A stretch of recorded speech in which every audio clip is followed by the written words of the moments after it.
Welcome to latest world news. French investigators have called for medical confidentiality to be relaxed for pilots, in the wake of last year's Germanwings disaster.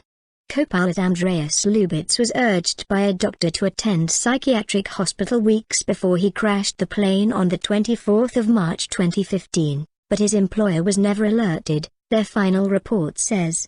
All 150 people on board died as Flight 9525 hit a mountain in the French Alps.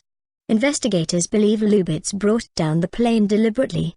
He had been suffering from severe depression, they said, but doctors had been unable to disclose this. The report, by the BEA investigation agency, said confidentiality had to be balanced with the risk an individual might pose to public safety and that clearer rules were needed.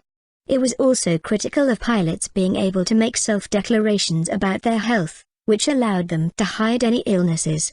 A union representing German pilots welcomed the recommendations as a balanced package of measures, but it said strict rules on data protection needed to be developed in conjunction with criteria for suspending confidentiality rules.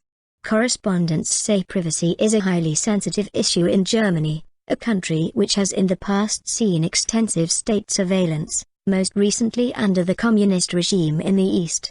The head of the BEA investigation, Arnaud Desjardins, said Lubitz had in December 2014 begun to show symptoms that could be compatible with a psychotic episode, but this information was not passed on to Germanwings.